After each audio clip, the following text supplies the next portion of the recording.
जय जय रघुवीर समर्थ। अजामेळ पापी वदे पुत्र कामे, तया मुक्ती नारायणाचे नामे।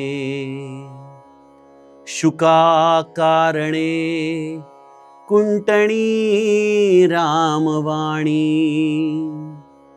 मुखे बोलिता ख्याती झाली पुराणी। जय जय रघुवीर समर्थ। श्रोता वक्ता श्रीराम समर्थ। जय जय रघुवीर समर्थ। श्रीराम आपल्या सर्वांच्या हृदयस्थ वसणाऱ्या आत्मारामास साष्टांग प्रणिपात करून मनोबोध एक अंतरयात्रा हा श्री समर्थ रामदास स्वामी विरचित मनाच्या श्लोकांचा जो आपण अभ्यास करत आहोत, सज्जन हो, आज आपण त्यातील श्लोक क्रमांक 95 याचं चिंतन पाहणार आहोत।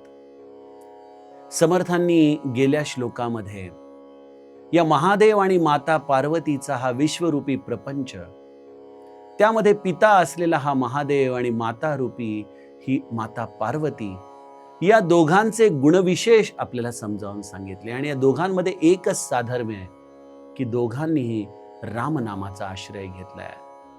त्या रामनामाच्या आश्रयापोटी महादेवाचा संताप हा शांत झाला, तर माता पार्वतीच्या हृदयातून संशय हा पूर्णपणे मिटून गेला।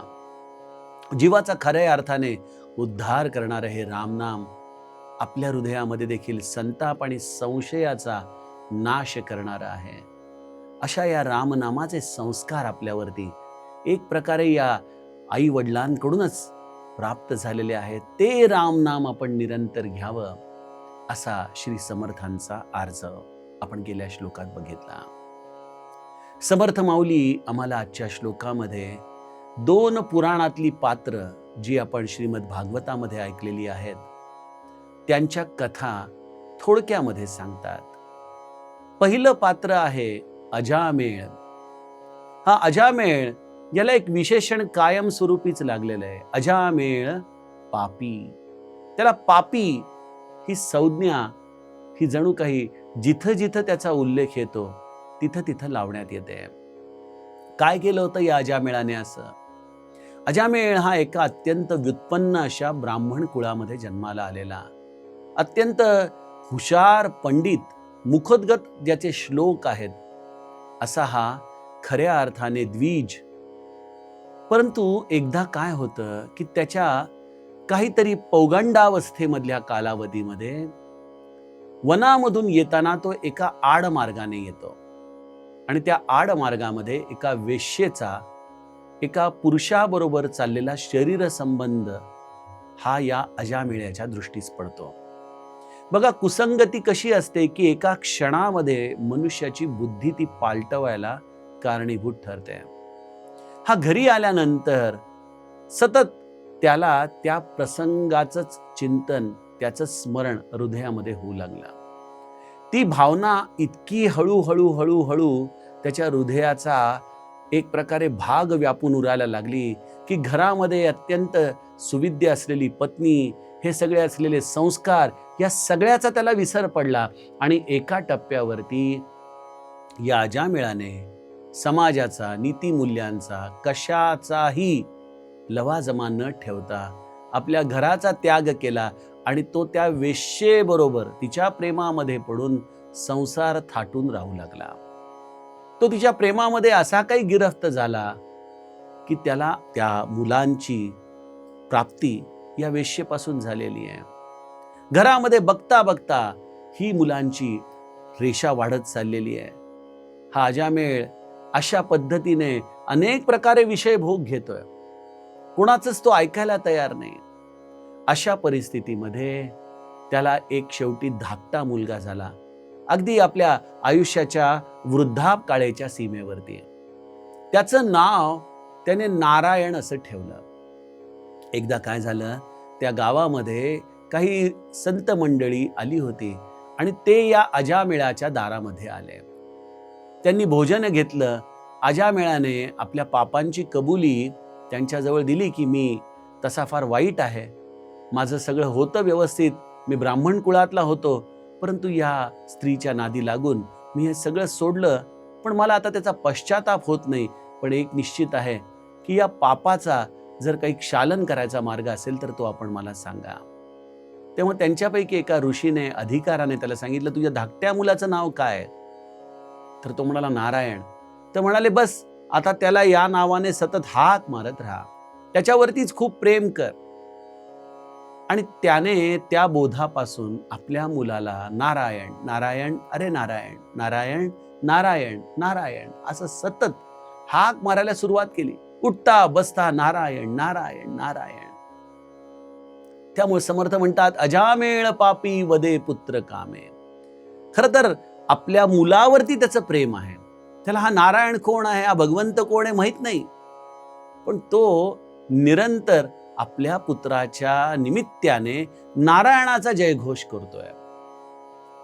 आणि म्हणून या श्लोकामध्ये दुसऱ्या चरणात म्हणतात की तया मुक्ती नारायणाचे नामे.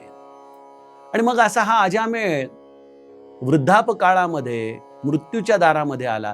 मृत्यूच्या दारामध्ये असताना देखील निरंतर नारायण नारायण नारायण नारायण हाच त्याचा जयघोष चाललाय. आणि तिकडून यमदूत आलेले त्याला धरण्यासाठी, आणि ते जाळं टाकणार आणि त्याचा सूक्ष्म देह खेचून घेणार देहातून. तेवढ्यात विष्णूंनी आपले दूत तिथं पाठवले आणि यमदूतांना पिटाळून लावलं. या दोघांमध्ये मोठा संघर्ष झाला. अरे म्हणे, यांनी आयुष्यभर पाप केलेलं आहे, याला नरकात न्यायचंय, आम्ही आमचं कर्तव्य बजावतोय. विष्णूचे दूत म्हणाले, नाही, या ब्रह्मांडाच्या स्वामीने सांगितलं की त्याला वैकुंठामध्ये घेऊन या. या दोघांमधला वाद मिटेना. शेवटी निर्णय हाच झाला की ह्याच्या मुखामध्ये अंतिम टप्प्यामध्ये नारायण येतंय, त्यामुळं हा नरकामध्ये जाण्यासाठी योग्य नाही. आणि मग श्रीमद भागवतामध्ये पुढची कथा येते की त्याचा प्राण तिथं वाचला जातो. त्यानंतर तो खऱ्या अर्थाने भगवंताच्या नामाला लागतो आणि शेवटी त्याचं वैकुंठागमन होतं. तशीच दुसरी कथा आहे, शुकाकारणे कुंटणी रामवाणी. एक वेश्या, एक गणिका आपल्या या व्यवसायाला, या वेश्या प्रवृत्तीला चालवणारी, पण तिच्या पिंजऱ्यामध्ये एक पोपट होता. मग आता या पोपटाला काय बोलायला शिकावं, कुठले वाक्य सगळ्यात सोपी आहेत, असा विचार करून त्या वेश्येने त्या पोपटाला राम म्हणायला शिकवलं. पण हे राम म्हणायला शिकवत असताना तिला स्वतःला खूप वेळेला राम राम राम राम म्हणावं लागलं. आणि मग पोपटाला सारखं बोलतं ठेवण्यासाठी ती देखील राम म्हणायची, मग तो पोपट देखील राम म्हणायचा. असं करता करता खऱ्या अर्थाने व्यभिचारी असलेली ही स्त्री, कुठेही मुक्तीची अधिकारी नसताना देखील शुकाकारणे कुंटणी रामवाणी, पण मुखी बोलता ख्याती झाली पुराणी. पण तिने स्वतः हा आपला देह अशा रीतीने व्यभिचारामध्ये गेलेला असतानाही केवळ रामनामाचा आश्रय घेतला आणि त्यामुळे ती मुक्त झाली. सगळ्या जगामध्ये रामनामाच्या आधाराने मुक्त झालेली गणिका म्हणून तिची ख्याती झाली. या दोन कथा सज्जनो, दोघांनीही आपल्या जीवनामध्ये व्यभिचार केला, दोघांची मलिन कर्म आहेत, पण दोघांनीही जाणते अजाणतेपणाने या रामनामाचा, या भगवत नामाचा आश्रय घेतला आणि या भगवत नामाच्या आश्रयाने हे दोघही जण उद्धरून गेले. कुंटणीही उद्धरली आणि हा अजामेळ देखील, ज्याला पापी हे सतत विशेषण दिलं जातं, तो देखील उद्धरून गेला. काय सांगायचं असेल बरं समर्थांना, की आपण देखील जीवन कसंही जगावं आणि फक्त रामनामाचा आश्रय घ्यावा, असं आहे का? नेमकं या दोन चरित्रांचा अर्थ आपण काय समजून घ्यावा? सज्जनो, आम्ही जी साधक मंडळी आहोत ना, त्यांच्याकडून काही वाचिक मानसिक पाप ही बऱ्याचदा होत असतात, कळत नकळत होत असतात. आणि बऱ्याचदा त्यांना या झालेल्या चुकांचा पश्चाताप देखील होत असतो. त्यांना असं वाटतं की अरे आपली सगळी साधना व्यर्थ आहे. आणि समाज तर अशा वेळेला नेहमी टपूनच बसलेला असतो की अरे तुम्ही लोक कसे आहात आम्हाला चांगलं माहिती, कसलं नामस्मरण करताय, काय होणार आहे असं नामस्मरण करून, तुमचा आचार विचार शुद्ध नाहीये, तुम्ही कशा अर्थाने उद्धरून जाणार, कशाला त्या नामाचं ढोंग करता आहात. अशा पद्धतीने समाजामध्ये देखील बऱ्याचदा या आपल्यासारख्या लोकांना डिवचलं जातं एक प्रकाराने. हे सगळी चरित्र आपण बघितल्यानंतर एक प्रश्न मनामध्ये येतो की नाम हे गुणात्मक असावं का नाम हे संख्यात्मक असावं. नामाची गुणात्मक अवस्था ही आहे जिथं मनुष्य हा शुद्ध होत जातो. मनुष्य हा सर्व दृष्टीने धर्म मार्गावरती चालतो, नीती न्यायाने आपलं जीवन आचरण करतो आणि परमार्थाचे सर्व नियम म्हणजे उदाहरणार्थ कोणाचे दोष न पाहणं, कोणाची निंदा न करणं, अशा रीतीने तो परमशुद्ध होत होत होत होत उद्धरून जातो. ही नामाची गुणात्मक अवस्था आहे. आणि दुसरी अवस्था आहे नामाची संख्यात्मक अवस्था. ती संख्यात्मक अवस्था जी आमच्यासारखी लोक घेतात, कारण आमच्यामध्ये अजूनही ती गुणात्मक अवस्था पूर्णपणे उतरली नाही, काही अंशात्मक निश्चित आलेली आहे, पण संख्यात्मक मात्र आम्ही करण्याचा प्रयत्न करतो. आणि मग अशा संख्यात्मक पातळीवरती हा प्रश्न आम्हाला सतत त्रास देत राहतो की अरे माझ्या वृत्ती तर अजूनही बदलत नाहीत, माझ्या जुन्या सवयी अजूनही मी नियंत्रणामध्ये आणू शकत नाही, वेळ प्रसंगी संताप मी स्वतःचा शमन करू शकत नाही. मग अशा वेळेला मी घेत असलेलं नाम हे खरंच भगवंतापर्यंत पोहोचतं का नाही, हा अविश्वास जेव्हा आमच्या मनामध्ये निर्माण होतो त्यावेळेला सज्जनो आपण या अजामेळेचं आणि या गणिकेचं चरित्र डोळ्यासमोर आणावं की त्यांनी तर अजाणतेपणाने भगवंताचं नाम घेतलं तरी देखील ते उद्धरून गेले. त्यामुळं गुणात्मक विकासाची आपण काळजी करू नये. आपण फक्त निरंतर विचार करावा कशा पद्धतीने आपण संख्यात्मक पातळीवरती काम करू. जपू नेमीला नेम गौरी हराचा 21,600 एवढं जे महादेवाचं माप आहे ना नामस्मरणाचं, ते आपण कशा पद्धतीने भरू शकू.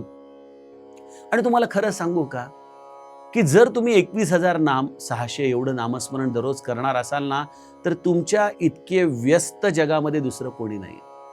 लोकांना दिसेल बाहेर हातामध्ये जपाची माळ घेऊन तुम्ही शांत बसलेला आहात, लोक म्हणतील की अरे बापरे हा खऱ्या अर्थाने निवृत्त झालाय, याला काही कामच दिसत नाहीये म्हणून जप करतोय. नाही, तुम्ही त्या जपामध्ये इतके रमता की तुम्हाला दुसरं काम करायला फुरसत मिळत नाही.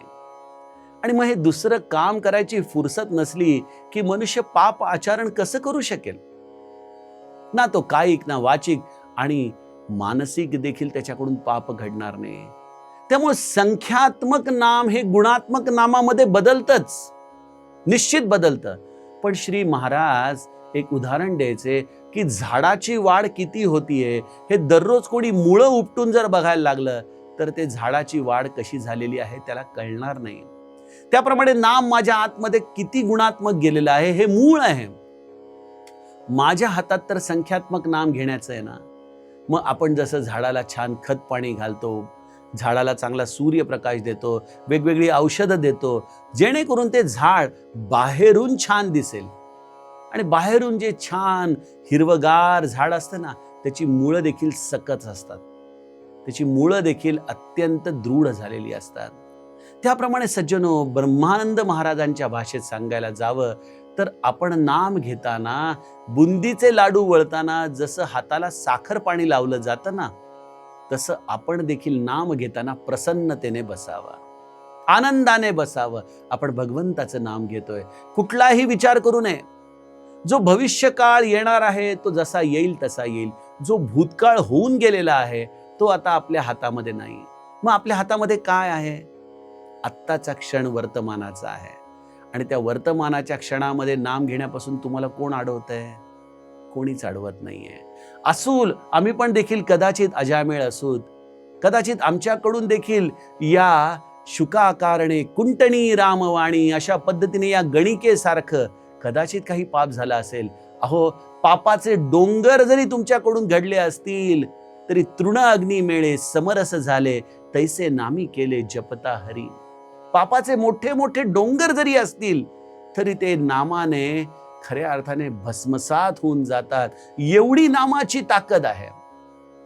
ते नाम आपण फक्त मुखाने घ्यावं. त्यामध्ये आपलं मन रमतंय का न रमतंय, आपल्याकडून ते नाम खरंच श्रद्धेने होतंय का अश्रद्धेने होतंय. भाय कुभाय अनख आलसहू, नाम जपत मंगल दिसी दसहू. श्री महाराज यावरती फार सुंदर उदाहरण द्यायचे की शेतकरी जेव्हा आपल्या शेतामध्ये बियाणं टाकत असतो तेव्हा तो कधी असा विचार करत नाही की ते बी अशा पद्धतीने टाकावं की त्याचा कोंब हा नेहमी वरतीच यावा. तो कसंही जरी टाकलं तरी जेव्हा ते कोंब अंकुरतं तेव्हा ते बरोबर दिशा प्राप्त करून सूर्याच्या दिशेने ऊर्ध्वगामीच होतं. त्याप्रमाणे घेतलेलं कुठलंही नाम सज्जनो कधीच वाया जात नाही. अजामेळाने पुत्राच्या आसक्तीने नाम घेतलं. खरं तर ते अत्यंत विषयासक्त नाम होतं, परंतु तेच नाम त्याला तरुण जाण्यासाठी उपयोगी पडलं. ही कुंटणी देखील, ही गणिका देखील आपल्या पोपटाला शिकवण्यासाठी राम नाम घेतीये. तिला माहित नाही या नामाने काय होतं. मला तर असं वाटतं ना सज्जनो, श्री महाराज म्हणतात त्याप्रमाणे बऱ्याचदा विद्वानापेक्षा अडाणी बरा. कारण अडाणी हा नाम घेताना काही विशेष विचार करत नाही की या नामाला खरंच भगवंतापर्यंत पोहोचतं का, हे नाम घेताना माझी तशी स्थिती आहे का, माझ्या तसा भाव आहे का. नाही, आपल्या गुरूंनी सांगितले नाम घ्या तर तो नाम घ्यायला लागतो आणि बघता बघता तरुण देखील जातो. आम्ही मात्र या नामाची चिकित्सा करत राहतो की ते नाम गुणात्मक आहे का संख्यात्मक आहे, या नामाच्या आधाराने मी खरंच तरुण जाणार का ते बेंबीच्या देठापासून येणारं नाम काही वेगळं आहे. सज्जनो, तुम्ही फक्त नाम घ्या. तुम्ही जसेही असाल, तुमच्या मुखामध्ये नाम आलंय ना, याचा अर्थ तुमचा भाग्योदय जवळ आलेला आहे. याचा अर्थच भगवंताने तुम्हाला स्वीकारलेला आहे. आणि मग ते नाम तुम्हाला संख्यात्मक अवस्थेतून गुणात्मक अवस्था देखील देईल. झाड वरच्याही बाजूनी वाढेल आणि झाडाची मुळं देखील जमिनीच्या दिशेने जातील आणि सर्व दृष्टीने तुम्ही एक अत्यंत उत्कृष्ट असं स्वतःच्या मनुष्य जन्माला न्याय देऊ शकाल. असं हे भगवंताचं नाम इतकं विस्तीर्ण आहे, त्याचा सहिष्णुता एवढी प्रचंड मोठी आहे की त्याने या जगातल्या मोठ्यातल्या मोठ्या पाप्याला देखील आपल्या जीवनात उद्धरून जाण्याची संधी मिळवून दिलेली आहे. मग ह्या एवढ्या मोठ्या पातकी लोकांच्या मानाने आपली पातकं तर क्षुल्लकच आहेत ना. मग आपण का बरं उद्धरून जाणार नाही? निश्चितच उद्धरून जाऊत. म्हणून आपण मुखाने भगवंताचं नाम निरंतर घेत राहावं, हे समर्थांच्या या श्लोकाचा अर्थ आहे. सज्जनो, अशा या अजामेळ आणि गणिकेचं चरित्र ऐकल्यानंतर आपल्या मनामध्ये देखील स्वाभाविकपणे काही चिंतन प्रगट होत असेल, काही प्रश्न निर्माण होत असतील, तर आपण निसंकोचपणे झी24 तासच्या कमेंट बॉक्समध्ये आपली प्रश्न लिहावेत.